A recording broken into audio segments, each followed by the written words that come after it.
Чухлын шударгаар шуурхай урдын нураатай оргил цаг мэдээллийн хөтөлбөр хийж байна. Яагаад одоо файл үрхэн миний сошиал сэвэрлэх ажлыг бол хийж байгаа. Ордны таймаас ухамсаргүй үйлдэлээс олж та яг энэ хавийн айд төхөд бол хохирч байна гэдэг.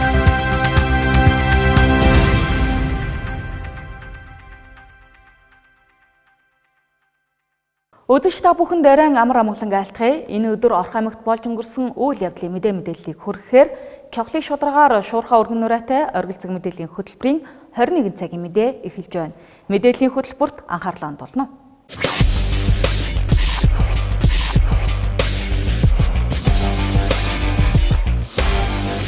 Орох аймагт нийтийн тээвэрт GPS суйрлуулж хянах боломжтой болсон гэдгийг аймаг орон нутгийн удирдлагууд болоод автотээврийн байгууллагаас сурталчлага болсон.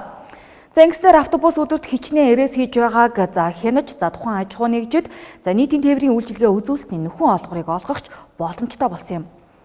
Гэвч GPS-ийн хяналт бодит байдалтайгаа нийцэхгүй алдаатай заадаг байж болзошгүй гэсэн мэдээллийг өнөөдөр аймгийн засаг даргын шуурхай хуралдаан дээр хийсэн юм ба. Энэ талаарх мэдээллийг хүлээн авч үзнэ. Орох аймагт нийтийн тээврийн үйлчилгээ явуулдаг 3 аж ахуй нэгжийн 45 автобус иргэдэд үйлчилгээ үзүүлж байна. 2018 онд нийтийн тээврийн үйлчилгээний чанар хүртээмжийг сайжруулах зорилгоор SIM компани GPS-ийн системийг нэвтрүүлсэн байдаг. Ингэснээр иргэд гар утаснаас байршлын аппликейшнийг ашиглан автобус хаана зорчиж байгааг мэдэх цаг хугацаагаа хэмнэгч боломжтой болно. Нөгөө талаас автобус өдөрт хичнээн удаагийн эрээс хийснээр аймагаас нөхөн олгохыг олгоход нааштай дөхөн болно гэж шийдвэрлсэн байдаг. Тухайлбал өнгөрсөн онд гэхэд нийтийн тээврийн нөхөн олгуурт нийт 845 сая төгрөгийг төсөвлсөн. Үүнээс ч доордуулж олгоогүй гэдгийг холбогдох албан тушаалтан хэлж байгаа юм а. Тэгвэл өнөөдрийн шуурхай хуралдаанаар нийтийн тээврийн GPS-ийг хууль бусаар ашигладаг гэх анхаарал татсан яриа дурддагцсан юм. Тухайлбал аймгийн засаг даргын хот байгуулалт дэд бүтцийн асуудал эрхэлсэн орлогч Бат Жаргал нийтийн тээврийн зураглал хяналтыг тогтмолжуулахыг холбогдох албаныханд анхааруулж үнэхээр GPS-ийг хууль бусаар ашиглаж байна уу гэдгийг хянаж шалга гэсэн бол аймгийн засаг дарга Батлууд GPS-тэй холбоотой зөрчил байгааг мөн л дурдсан юм а. Бид нэр нийтийн тээврийн үйлчилгээ явж байгаа автобусны ирээсийн тоогоор нь өдөрт хэдэн ирээс орсон байна гэдгийг одоо GPS-ийнх нь одоо заалтыг баримталж нөхөн олгор олгодог. Хэрвээ энэ програм нь одоо алдаатай заадаг юм уу эсвэл буруу заах юм бол энэ өөрөө цаана асуудалтай санхүүгийн хувьд бол асуудалтай болох учраас эрсдэлтэй шүү гэдэг чиглэлээр бол даалгавар өглөө. Баяр жаргал дарга үе гинтийн хяналтын зохион байгуулах хэрэгтэй. Ямар байгааг бид харсан шүү. Энийн чинь цаана төлбөр мөнгөтэй холбоотой томоохон асуудал яригдана. Төхөд минь. Тэгээ энэ асуудлуудыг бас нэг зохицол дуусгамаар байна. Тийм ээ? Хэдэн удаа ярих вэ? Би одоо таахтаас хэлсэн. Яралтай тэр гинтийн үзлэгүүдийг зохион байгуул. GPS-ийн хяналт нь өөрөө яаж явж байгаа юм бэ? Ямар төвшөнд хэрэгжээд байгаа юм бэ? Олгосон. Тэгвэл саяхан их залуу багт аймгийн засаг даргын иргэдтэй хийх уулзалтаар иргэд GPS-ээр нийтийн тээврийг хянсан ч амьдрал дээр зөрж байгаа талаар гомдол ирүүлсэн байдаг. Үүний дагуу хотын захирагчийн албаны дарга Түмэн Жаргал холбогдох албаныхантай хяналт тавихад мөн дээрх зөрчил илэрсэн гэх шуум гарч байсан нь дээрхтэй холбож явах бол асуудал байна гэдгийг харуулж байгаа юм а. Магадгүй нийтийн тээврийн нөхөн олгорын асуудалд ч нөлөөлдөг юм биш үз гэсэн хардталт төрхөөц. Гэвч албаны хүн хяналт шалгалтаар зөрчил илрээгүй гэх дараах тайлбарыг өгч байна. Иргэдээс бол яг тэр одоо маршрутын дагуу зорж байгаа автобусны тоо нь бол одоо тоонд хүрэхгүй байна гэдэг юм одоо гомдлыг бол илэрхийлсэн. Үүний дагуу бол манай автотээврийн төв болон манай хэлтсийн одоо нийтийн тээвэр хариуцсан мэргэжлүүд бол газар дээр нь бол очиж ажилласан. Одоогоор бол яг тийм зөрчил нь бол одоогоор сайн тогтоогдоогүй байна. Мөн GPS-ийн хяналт автобусны бодит байршилтай давхцахгүй байгаа зөрчил нь GPS-ийн хуучирсан элэгдэлтэй холбоотой гэж тайлбарлаж шаардлагатай төхөөрөмжийг шинжилсэн гэсэн хариулт өгсөн юм. Тэгвэл үүнийг олон нийтэд ил тод мэдээлж шаардлагатай арга хэмжээг авах нь зүүн хэрэг. Хүүхэд хөгшөд хөгжлийн бэрхшээлтэй иргэдээ алагчлан үйлчилдэггүй дээр төр засгаач хулигтаад байгаа юм бол заавал нийтийн тээврийг байлгах шаардлагатай юу гэдгийг анхаарч үзэх нь зүйтэй.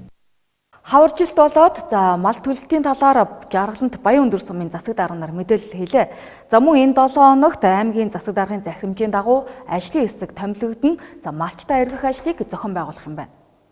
Орхон аймаг Жаргалан цомын хэмжээнд энэ оны эхэнд 60,875 толгой мал тоологджээ. За үүнээс 30,357 их мал төлөхөөс гүү 2,283, үнэ 4,321, энг 9, хонь 11,693, ямаа 12,051 төлөх ёстой. За тэгвэл одоогийн байдлаар үнэ 23, хонь 274, ямаа 300 толгой, нийт 604 толгой их мал төллөж, төл 100% бойжиж, за мал төлөлт 2.9%-тай үргэлжилж байгаа юм а. Харин малын зөв бүс хорогдол энэ оны эхнээс 8 толгой буюу тэг 101% хорогдолтой байгаа юм а. Мал онд оролт хаваржилт 99.9%-тай, сумын нутгаар хаваржилтанд за хүндрэл гараагүй байгаа юм а.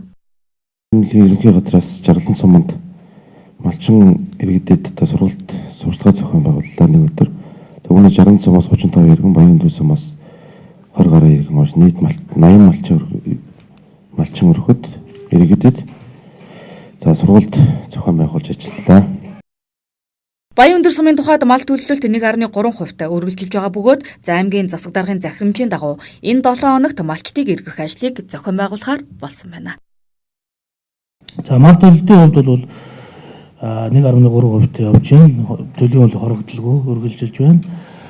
Малчд аймгийн засаг даргын захирамжийн дагуу энэ 7 хоногт малчдыг эргэх, хаваржилтын нөхцөл байдалтай танилцах, малчдад төрийн үйлчлэгээ хүргэх, эрүүл мэнд, нийгмийн даатгал, мал аж ахуйн салбар, хөдөө аж ахуйн салбарын чиглэлийн баримталж байгаа бодлого, хэрэгжилтийг танилцуулах чиглэлээр 11 Баян өндөр сумын хувьд бол 7 чиглэлд малчдыг эргэх ажил бол энэ 7 хоногт явагдана. Нэмэгдсэн өртгийн албан татрын тухай хуулийн гол зорилго нь за татрын орлогыг бүртгэх, за даал эдийн засгийг бууруулах зорилготой. За тэгвэл Орхон аймгийн хэмжээнд баримт олохгүй байх зөрчил ихээр илэрсээр байгаа юм. За энэ нь нэг талаас чанаргүй төхөөрөмж, за нөгөө талаас татраа нуун дарагдуулж байгаатай холбоотой юм а. За иймд энэ чиглэлд хяналт шалгалтыг зохион байгуулж, за жишг тогтоохоор Орхон аймгийн татрын хэлтэс ажиллаж байна. Иргэд худалдаа авалт бүртээ баримт авч суглаанд оролцож азтан болохыг хүсэмжлэх болсон. Гэвч Орхон аймагт баримт олохгүй байх зөрчил их байгааг 7 хоног бүрийн аймгийн засаг даргын тамгын газрын 7035 11 утсанд ирүүлж байгаа иргэдийн санал хүсэлт харуулна. За мэдээж энэ зөрчлийн тухай хуулиар тохирсон торгуул шийтгэлтэйч татраа нуун дарагдуулж байгаагийн нэг илрэл юм а.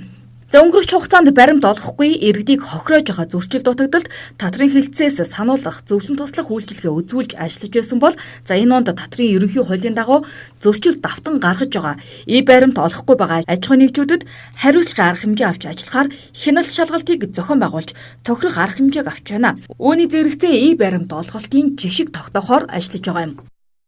За өнөөдрөөс эхлээд ачид төв 9 эрдэнэ худалдааны төвүүд дээр бас манай байцаагч нар ажиллаж эхэлж байна. Эдгээр хоёр төвийг бас жишг төв болгохын захин төлбөрийн баримт олгодог одоо жишг төв болгохоор бид бүхэн ажиллаж байна. За захин төлбөрийн баримт олохгүй байгаа газруудыг энэ аймгийн иргэдийн санал хүсэлт хүлээж авах 7035 3511 болон татрын ерөнхий газрын тусгай дугааруудад бас иргэдийг бас мэдээлж авахыг бол бид бүхэн уриалж байгаа.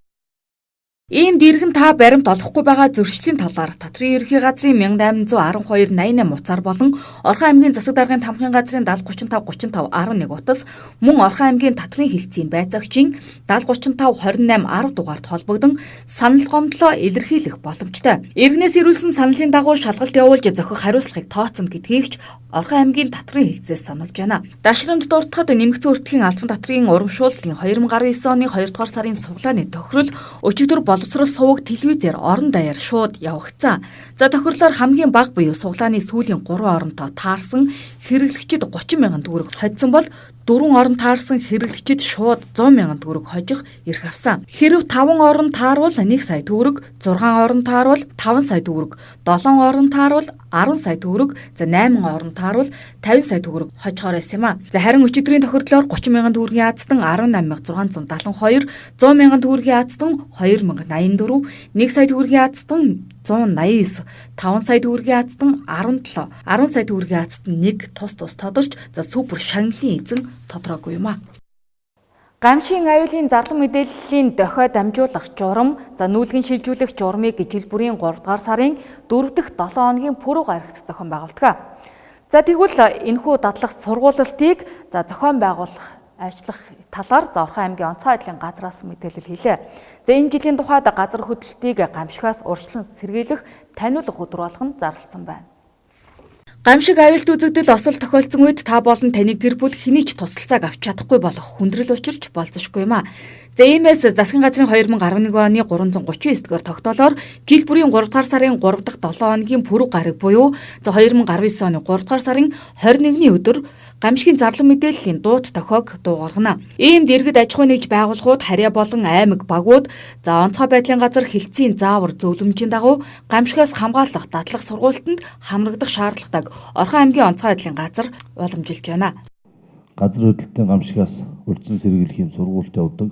За энэ удаагийн үйл ажиллагаа бол энэ 21-нд буюу пүрэв гарагт болно. Тэгэхээр энэ чиглэлээр бас та бүхэн маань урд урдны ажлуудаа бол мэднэ. Тэгээ аль багштай ажилтнуудаа ингээд идэвхтэй зохион байгуулад энэ үйл ажиллагааг бас маш сайтар хангаж мэдээллүүдийг 70-35-100 рүү цаг тутамд өгч ингэж ажиллаараа. Орхон аймгийн тухайд 12 гамшигаас хамгаалах дууд тохиол байдаг бөгөөд энэхүү тохиоллыг 1 минутын давтамжтайгаар 3 удаа дуугаргаж аж ахуй нэгж иргэдийг болзошгүй гамшигаас урьдчилан сэргийлэх төлөвлөгөөт ажилд хамруулдаг юм а. Оргил цаг мэдээллийн хөтөлбөр бизнес мэдээгээр үргэлжлүүлж байна.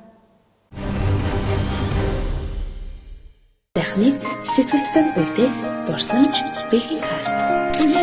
Хамгийн тод дурсамж гэрэл зурагтай мөнхрөн утсан байдаг. Зураг хэмээх нандин дурсамжийг гэрэл зургийн хаснаа буулган үйлчилдэг Макс Фото Студ ээлжид шинэ үйлчилгээгээ та бүхэнд танилцуулж байна. Таны хайртай дотны хүний төрсөн өдрийн баяр тэмдэглэлт өдрүүд болоод та ямар бэлэг сонгох мэдэхгүй байгаа бол Макс Фото Студийн дурсамж бэлгийн картыг сонгоорой. Та болон таны хайртай хүнд гэрэл сүудэр шинэлэг санааг дэвшүүлсэн хамгийн гайхалтай гэрэл зургийг толдон буулгаж бид бэлэглэх болно. Бэлэг бэлгийн дээд дурсамж бэлгийн картыг нандин дурсамжаа хадгалан үлдээх хүсэлтэй үйлчлэгч танд зориулан бүтээв.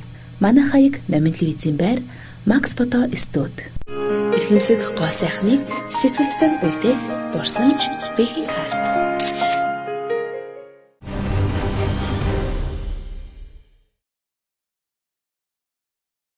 Дэлхийн чанартай брендийг Эрдэнэт хотдоо албан ёсоор борлуулдаг Нарангийн салбар дэлгүүрт Америк хүнсний бүтээгдэхүүн худалдаалагдаж эхэллээ.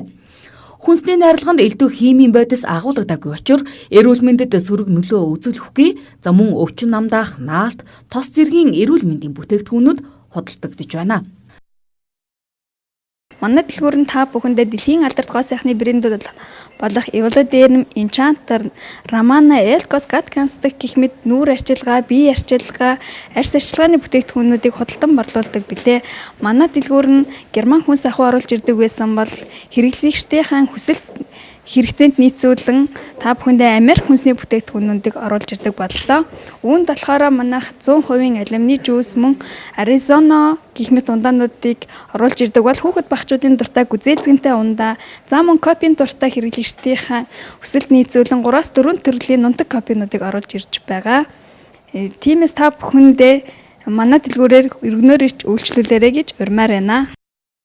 Мөн Герман улсаас оруулж ирдэг хүнсний бүтээгдэхүүн төрлөө ариун болгож амтд шоколад, цэвэр хар кофе, самартай гаата, үрлэн чихэр, жигнэмэг, уушиг, бөөр, ходоод, ханиадны эрүүл мэндийн цайнуудыг худалдаалж байна.